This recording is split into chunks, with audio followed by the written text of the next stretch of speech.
Buenas tardes, profesora. Nosotros le vamos a hablar acerca del síndrome de Hunter, presentado por Cano García Jesús, Solano Ballesteros, Cristina Alexis y su servidora de la Rosa López, Fernanda Paola, del grupo 2HM5.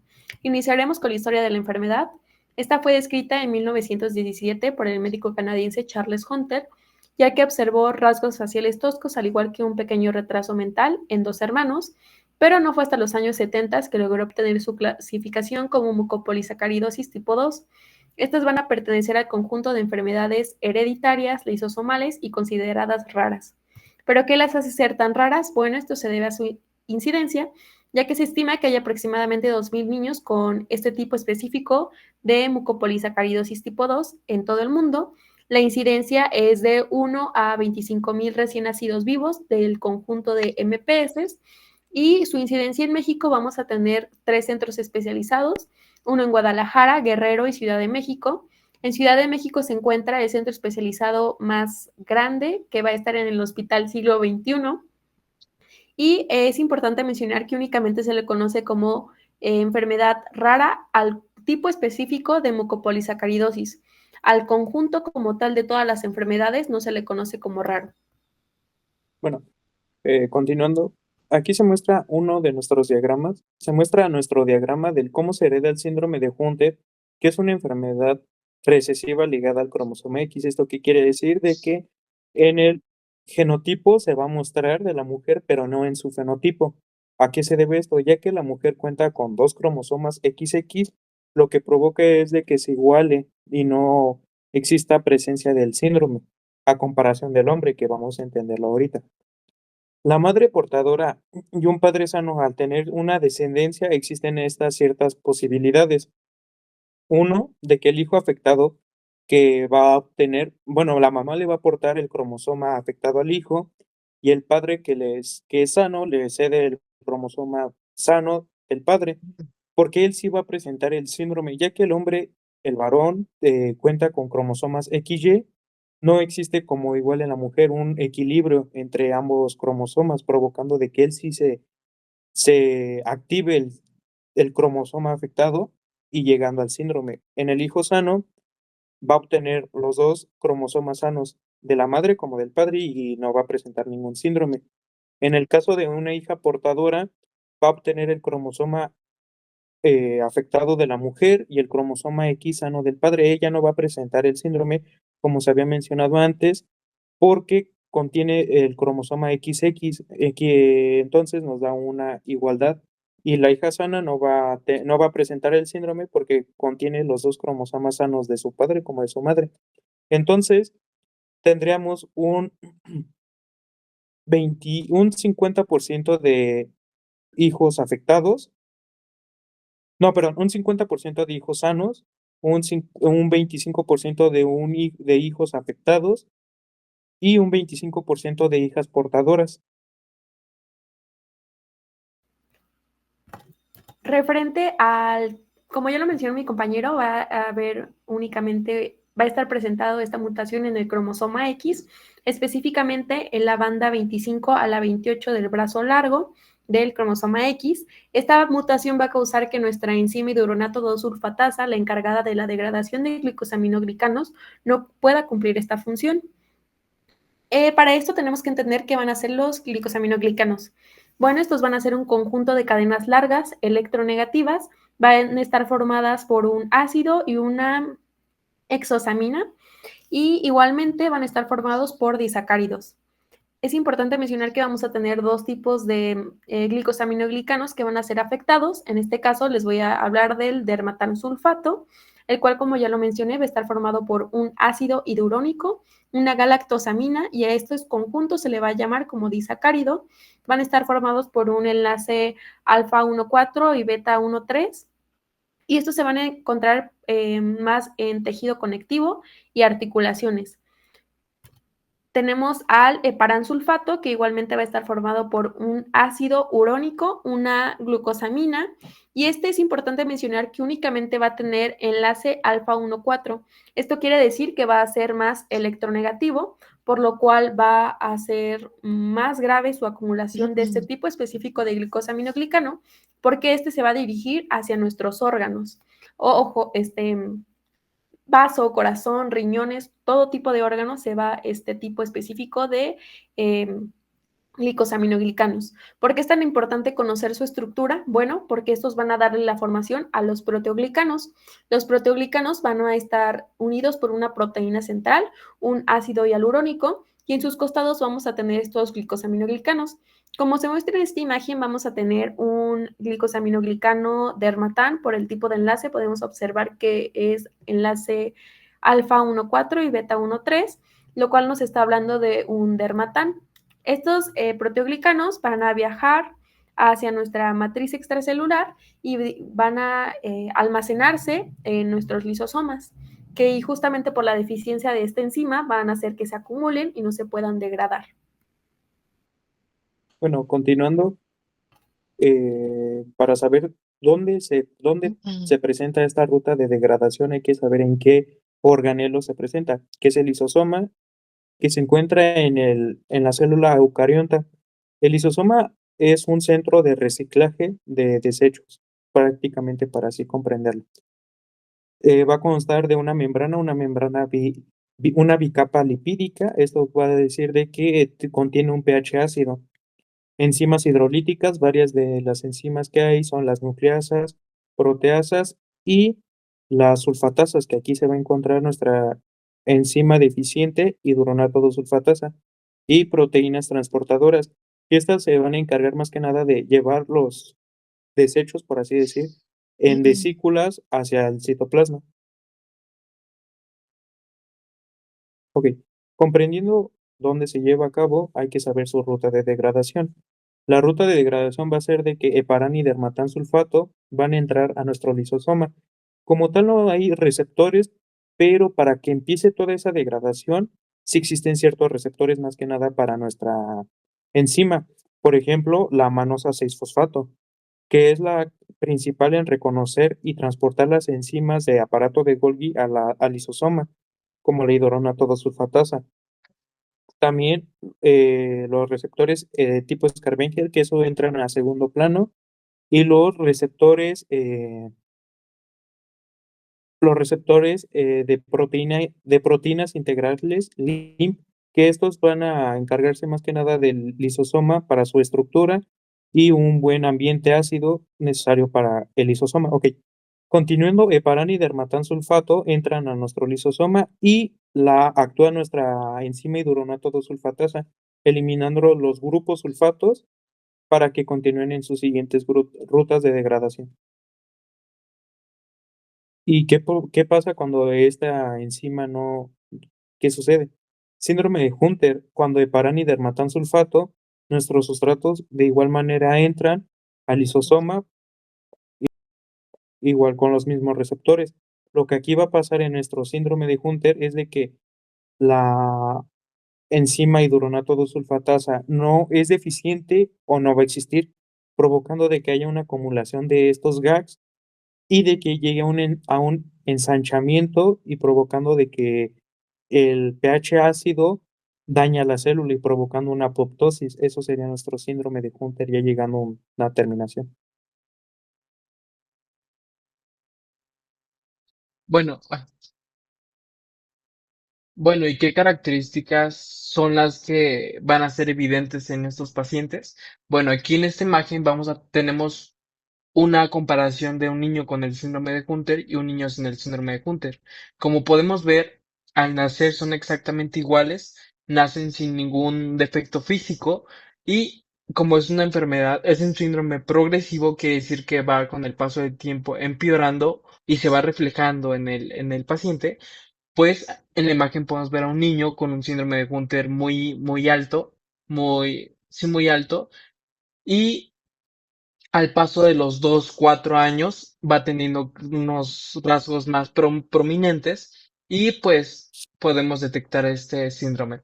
En la imagen tenemos a un paciente con el caso de síndrome muy grave y pues vemos que a los 19 años ya tiene un síndrome de Hunter con un daño neurológico evidente. Ok, como cuadro clínico tenemos que este síndrome va a cambiar rasgos físicos. Esto quiere decir que vamos a tener un rostro más grueso, una frente más prominente, una nariz más aplanada, labios más gruesos, una macroglosia. Esto claramente se notan en ambas imágenes, las que están en los lados. Vamos a tener también una macrocefalia y esto quiere decir que va a haber un ensanchamiento del tamaño de la cabeza. Vamos a tener también una hepatoesplenomegalia, que esto quiere decir que ese es el aumento del tamaño o un engrosamiento del vaso y del hígado.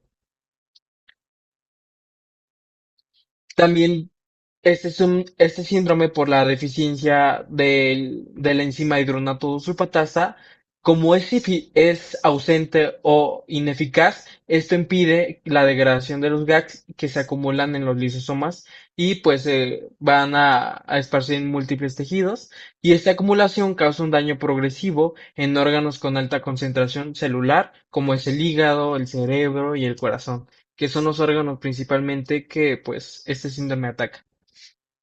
A nivel fisiológico, tenemos que el síndrome afecta a varios sistemas. Por ejemplo, el músculo esquelético, que esto va a ocasionar deformidades óseas, una talla más baja, o sea, el paciente ya no va a crecer de lo normal, una rigidez articular y podemos tener un encorvamiento en la columna vertebral. Como sistema cardiovascular tenemos que vamos a tener un engrosamiento valvular, que esto más adelante va a ser tratado, va a haber un tratamiento específico para esto y posiblemente tenemos cardiomiopatías. En el sistema respiratorio vamos a tener una obstrucción de vías aéreas superiores. Esto quiere decir que como vamos a tener acumulación de GAGs en las amígdalas y esto va a ocasionar esta obstrucción. Y como sistema nervioso central tenemos en los casos más graves que vamos a tener que hay un deterioro cognitivo y pues pueden ocasionar convulsiones o un retraso psicomotor o mental. Ok. El diagnóstico. Primero va a haber una historia clínica. Esto quiere decir que vamos a checar los antecedentes de los progenitores, o sea, de los papás, y para ver si no tienen el cromosoma afectado. Este paso se hace mucho antes de que el bebé pues sí haya nacido, y esto es muy importante para toda la vida. Como examen físico tenemos que como haber un engrosamiento del hígado o del vaso, pues ya se va a poder palpar en el abdomen y pues por eso también podemos saber si hay un síndrome. Esto se hace en los casos cuando ya son muy graves y, y cuando no son tratados a tiempo. Como diagnóstico, no, examen radiológico. Como dije, vamos a tener un daño en los huesos. Esto quiere decir que con el examen radiológico podemos ver qué tanto es el daño que hizo ese síndrome y así poderle darle un tratamiento en específico a esto. Y tenemos también un diagnóstico bioquímico, que este es, por lo general, es el más usado y el que más da una evidencia al 100% de este síndrome. Y este consiste en,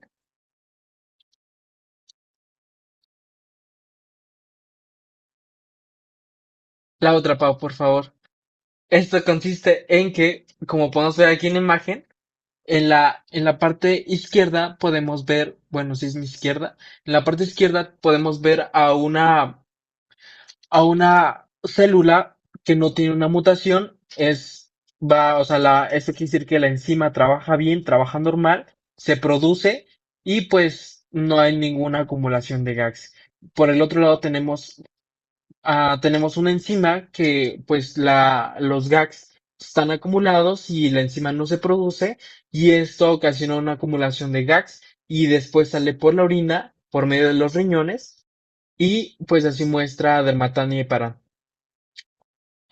Bueno, sale en la orina, pero pues se hace en el examen, pues se detecta el heparanil sulfatasa.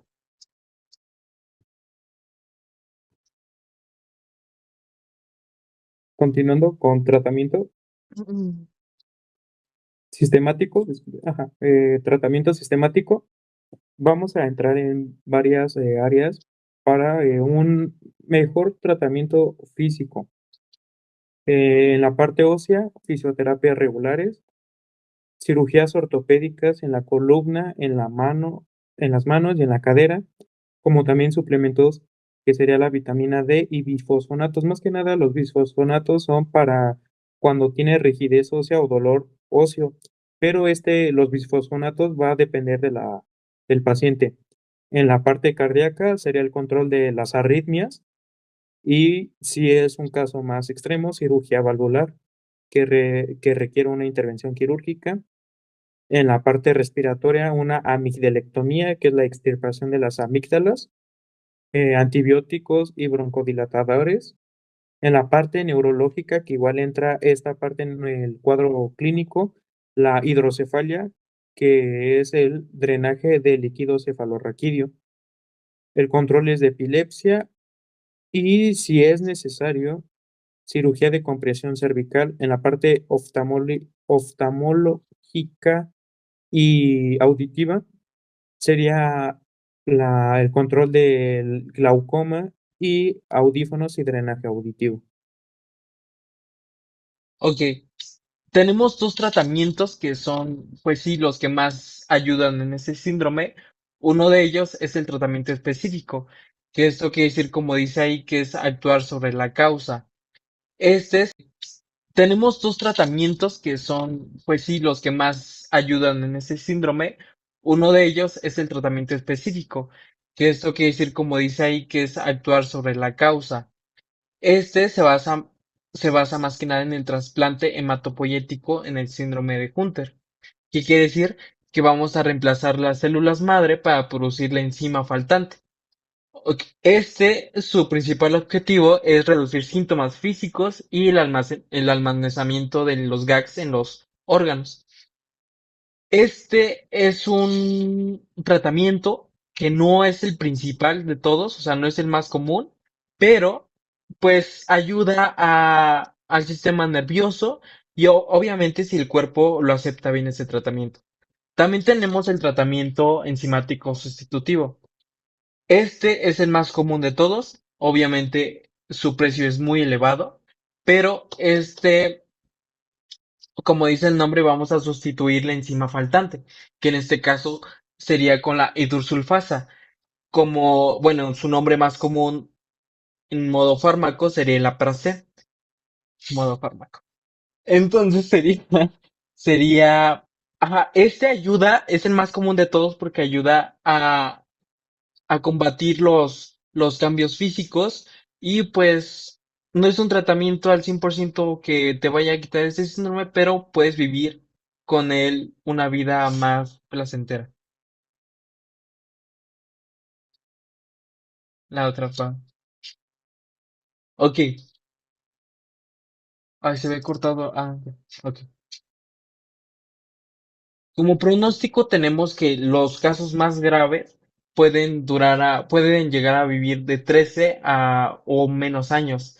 Esto quiere decir que cuando haya un cero tratamiento, un cero diagnóstico y que pues obviamente se deje crecer este síndrome. En los casos más leves, cuando no hay un daño neurológico, pueden llegar a tener una vida común y corriente, pero obviamente con sus ciertas limitaciones. Y tenemos también que bueno, que las personas, bueno, que los, se me fue la palabra, que las cosas que más ocasionan muerte es por daños en el sistema respiratorio y cardiovascular. Y por último tenemos que el tratamiento que más se ha usado en este tiempo es el tratamiento de sustitución enzimática. Y pues con como ya le había dicho, tenemos una ayuda muy beneficiosa en los cambios físicos. Ok, como conclusión tenemos que el síndrome de Hunter es una enfermedad muy poco frecuente, pero es un enorme reto tanto médico como humano. Para enfrentarle adecuadamente es fundamental que los sistemas de salud sean eficaces en el diagnóstico, en el tratamiento y en el acompañamiento integral de los pacientes. La detección temprana puede marcar una gran diferencia en la evolución de la enfermedad y en la calidad de vida. Aunque todavía no existe una cura definitiva, la terapia de reemplazo enzimático y los avances en genética brindan nuevas esperanzas. Finalmente, comprender esta enfermedad no es solo un deber académico, sino también un compromiso ético con la salud y la dignidad de quienes lo padecen.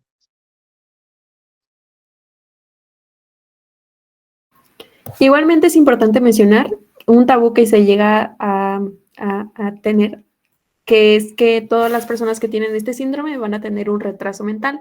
Y es importante mencionar que no. Como ya lo mencionamos a lo largo de la exposición, únicamente se debe a la zona específica en donde se llegue a acumular estos gags. Entonces, eso sería todo. Muchas gracias.